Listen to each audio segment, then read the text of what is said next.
I told you when we last met a good deal about carbon dioxide. We found by the lime water test that when the vapor from the top of the candle was received into bottles and tested by a solution of lime water, the composition of which I explained to you and which you can make for yourselves, we had that the white opacity, which was in fact calcareous matter like shells and corals and many of the rocks and minerals in the earth. But I had not yet told you fully and clearly the chemical history of this substance, carbon dioxide, as we have it from the candle, and I must now resume that subject. We have seen the products and the nature of them as they issue from the candle. We have traced the water to its elements, and now we have to see where are the elements of the carbon dioxide supplied by the candle. A few experiments will show you this. You remember that when a candle burns badly, it produces smoke.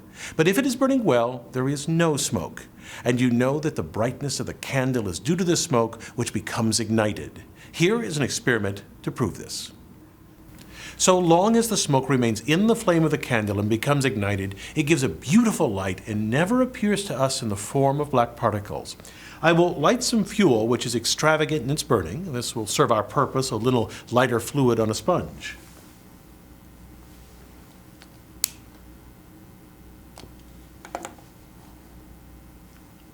You see the smoke rising from it and floating into the air in large quantities. And remember now, the carbon dioxide that we have from the candle is from such smoke as that. To make that evident to you, I will introduce this into a container where I have plenty of oxygen, the rich part of the atmosphere. You now see that the smoke is all consumed. The carbon which you saw flying off from the lighter fluid flame in the air is now entirely burned in this oxygen, exactly as in the combustion of the candle. All the carbon which is burned in oxygen or air comes out as carbon dioxide, while those particles which are not so burned show you the second substance in the carbon dioxide, namely the carbon, that body which made the flame so bright while there was plenty of air, but which was thrown off in excess when there was not oxygen enough to burn it. There is another experiment which I must give you before you are fully acquainted with the general nature of carbon dioxide. Being a compound body consisting of carbon and oxygen, carbon dioxide is a body that we ought to be able to take asunder, and so we can. As we did with water, so we can with carbon dioxide, take the two parts asunder. The simplest and quickest way is to act upon the carbon dioxide by a substance that can attract the oxygen from it and leave the carbon behind. You recollect that I took potassium and put it upon water or ice, and you saw that it could take the oxygen from the hydrogen. Now, suppose we do something of the same kind here with this carbon dioxide. Now, let me take some magnesium turnings and get them to act upon carbon dioxide in the form of dry ice. If we apply heat to the magnesium, you will see that it can burn in carbon dioxide, and its very burning is proof of the existence of oxygen in the carbon dioxide. In addition to a brilliant light, you will see what is left behind.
we find that besides the white powder formed, which is magnesium oxide, there's a quantity of carbon produced, carbon obtained from the carbon dioxide as a common black substance, so that you have the entire proof of the nature of carbon dioxide as consisting of carbon and oxygen.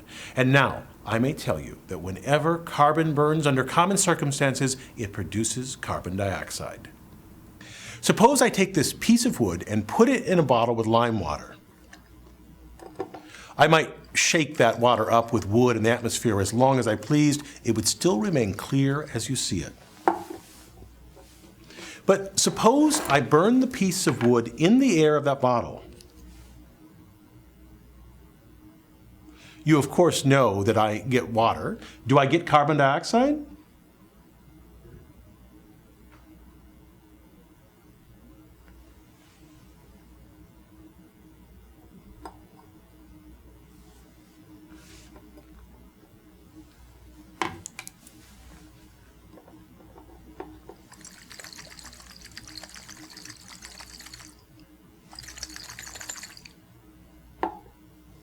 There it is, the carbonate lime which results from carbon dioxide, and that carbon dioxide must be formed from the carbon which comes from the wood, from the candle, or any other thing. Indeed, you have yourselves tried a very pretty experiment by which you see the carbon in wood. If you take a piece of wood and partly burn it and then blow it out, you have carbon left. Here is the piece of wood that I partly burnt. You see the carbon left on it. A candle does not show it, nor does a Bunsen burner, but both contain carbon.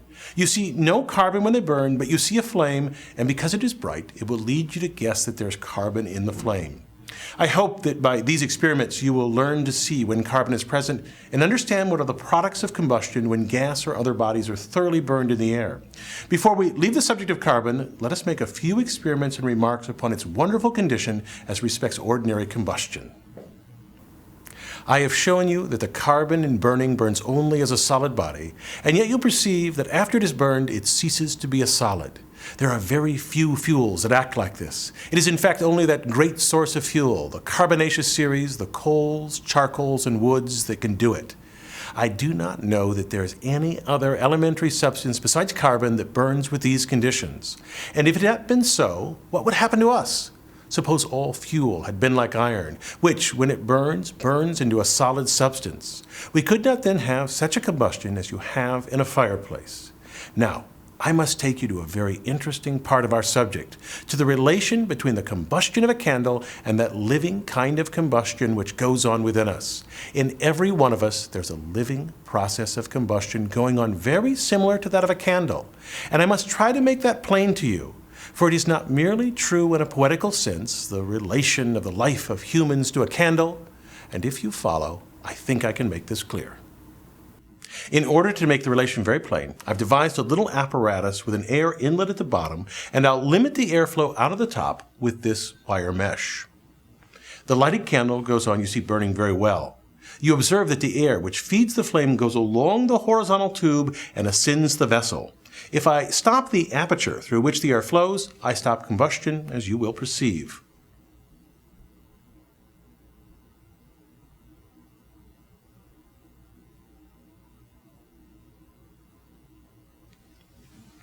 I stop the supply of air, and consequently the candle goes out. But now, what will you think of this fact? In a former experiment, I showed you the gaseous products coming from one burning candle to a flame.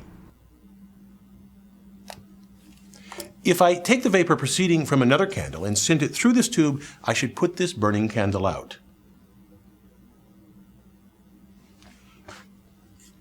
But what will you say when I tell you that my breath will put out that candle? I do not mean by blowing it out, but simply that the nature of my breath is such that a candle cannot burn in it. I will exhale, and without blowing the flame in any way, let no air enter the tube but what comes from my mouth.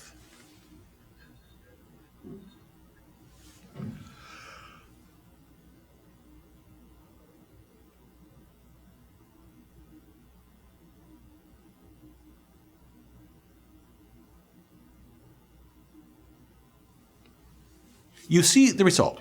I did not blow the candle out. I merely let the air which I expired pass into the aperture, and the result was that the light went out for want of oxygen and for no other reason. My lungs had taken the oxygen out of the air, and there was no more to supply the combustion of the candle. It is, I think, very pretty to see the time it takes before the bad air which I throw into this part of the apparatus has reached the candle. The candle at first goes on burning, but so soon as the air has had time to reach it, it goes out. To pursue this a little further, let us see what will happen with lime water. Here is a flask which contains a little lime water and is so arranged as regard the pipes as to give access to the air within so that we can ascertain the effect of respired or unrespired air upon it. Of course, I can either draw air in here and so make the air that feeds my lungs go through the lime water, or I can force the air out of my lungs through this tube which goes to the bottom and so shows its effect upon the lime water. You will observe that, however long I draw the external air into the lime water and then through it to my lungs, I shall produce no effect upon the water.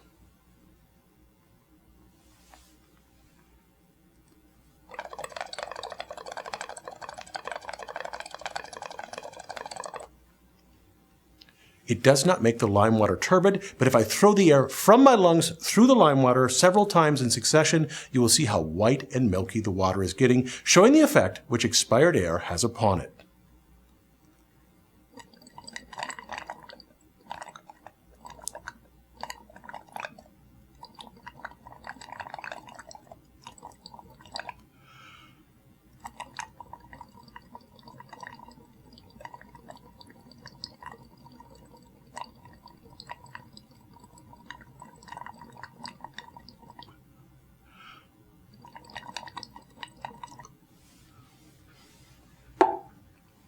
And now you begin to know that the atmosphere, which we have spoiled by respiration, is spoiled by carbon dioxide, and you see it here in contact with the lime water.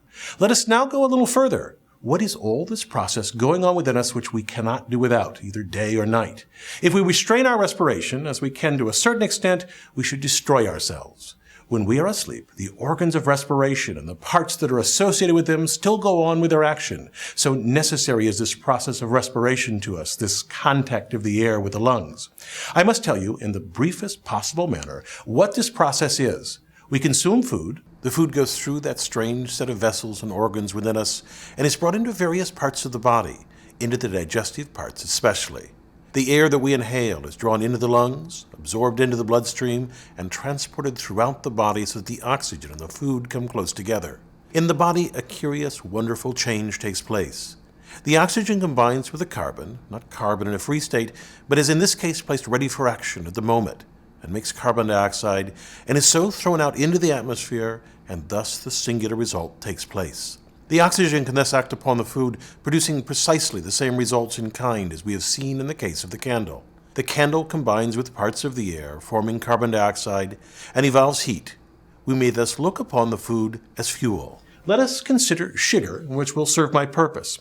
It is a compound of carbon, hydrogen, and oxygen, similar to a candle, as containing the same elements, although not in the same proportion, the proportions being as shown in this table. This is indeed a very curious thing which you can well remember, for the oxygen and hydrogen are in exactly the proportions which form water, so that sugar may be said to be compounded of 72 parts of carbon and 99 parts of water. And it is the carbon in the sugar that combines with the oxygen carried in the air by the process of respiration, so making us like candles, producing these actions, warmth, and far more wonderful results besides, for the sustenance of the system by a most beautiful and simple process. To make this still more striking, let me show you an experiment with a bit of sugar. If I put some sulfuric acid on sugar, it takes away the water and leaves the carbon in a black mass.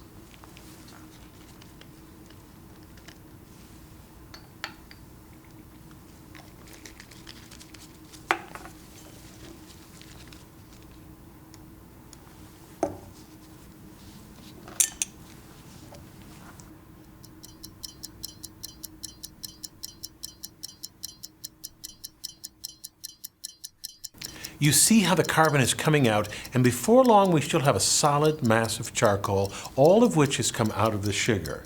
Sugar, as you know, is food, and here we have absolutely a solid lump of carbon where you would not have expected it.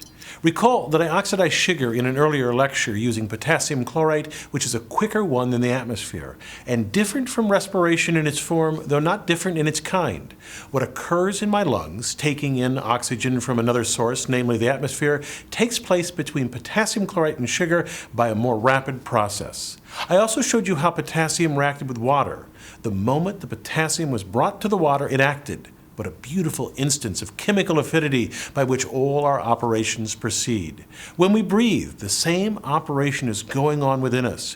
When we burn a candle, the attraction of the different parts one to the other is going on. We have this difference between charcoal and potassium that, well, the potassium can start into action at once. If there be access of water to it, the carbon will remain days, weeks, months, or years in the presence of air. The manuscripts of Herculaneum were written with carbonaceous ink, and there they have been for almost 2,000 years, not having been at all changed by the atmosphere, though coming in contact with it under various circumstances. Now, what is the circumstance which makes the potassium and carbon differ in this respect? It is a striking thing to see that the matter which is appointed to serve the purpose of fuel waits in its action. It does not start off burning like the potassium. The carbon waits for action. This waiting is a curious and wonderful thing. Candles do not start into action at once like the potassium, but there they wait for years, perhaps for ages, without undergoing any alteration. It is curious to see how different substances wait, how some will wait till the temperature is raised a little, and others till it is raised a good deal. I have here a little gunpowder and some gun cotton. Even these things differ in the conditions under which they will burn. The gunpowder is composed of carbon and other substances, making it highly combustible, and the gun cotton is another combustible preparation. They are both waiting, but they will start into activity at different degrees of heat or under different conditions. By applying a heated glass rod to them, we shall see which will start first.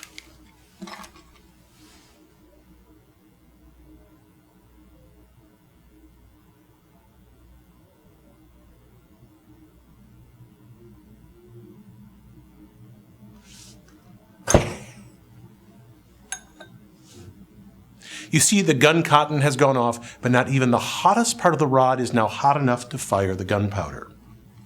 How beautifully that shows you the differences in the degree in which bodies act in this way. In the one case, the substances will wait any time until the associated bodies are made active by heat, but in the other, as in the process of respiration, it waits no time. The air that enters when we breathe unites with the carbon. Even in the lowest temperatures which the body can bear short of being frozen, the action begins at once, producing the carbon dioxide of respiration, and so all things go on fitly and properly. You will be astonished when I tell you what this curious play of carbon amounts to. A candle will burn some 4, 5, 6, or 7 hours. What then must be the daily amount of carbon going up into the air in the way of carbon dioxide? What a quantity of carbon must go from each of us in respiration. What a wonderful change of carbon must take place under these circumstances of combustion or respiration. A person in 24 hours converts as much as 200 grams of carbon into carbon dioxide. A dairy cow will convert 2,000 grams and a horse 2,200 solely by the act of respiration. That is, the horse in 24 hours burns 2,200 grams of charcoal or carbon in his organs of respiration to supply his natural warmth in that time. All the warm-blooded animals get their warmth in this way, by the conversion of carbon, not in a free state, but in a state of combination. And what an extraordinary notion this gives us of the alterations going on in our atmosphere. As much as 1.5 million tons of carbon dioxide is formed by human respiration in the world in 24 hours. And where does all this go? Up into the air. If the carbon had been like iron, which in burning produces a solid substance, what would happen? Combustion could not go on. As charcoal burns, it becomes a vapor and passes off into the atmosphere, which is the great vehicle, the great carrier for conveying it away to other places. Then what becomes of it? Wonderful it is to find the change produced by respiration, which seems so injurious to us, for we cannot breathe air twice over, is the very life and support of plants and vegetables that grow upon the surface of the earth. It is the same also under the surface, in the great bodies of water. For fishes and other animals respire upon the same principle, though not exactly by contact with the open air. Fish respire by the oxygen which is dissolved from the air by the water and form carbon dioxide. And they all move about to produce the one great work of making the animal and vegetable kingdom subservient to each other. And all the plants growing upon the surface of the earth absorb carbon. These leaves are taking up their carbon from the atmosphere, to which we have given it in the form of carbon dioxide, and they are growing and prospering. Give them a pure air like ours, and they could not live in it. Give them carbon with other matter, and they live and rejoice. This tree, as do all plants, gets its carbon from the atmosphere, which, as we have seen, carries away what is bad for us and at the same time good for them. What is disease to the one, being health to the other. So are we made dependent not merely upon our fellow creatures, but upon our fellow existers, all nature being tied together by the laws that make one part conduce to the good of another. Indeed, all I can say to you at the end of these lectures, for we must come to an end at one time or other, is to express a wish that you may, in your generation, be fit to compare to a candle, that you may, like it, shine as lights to those about you, that in all your actions you may justify the beauty of the taper by making your deeds honorable and effectual in the discharge of your duty to humankind.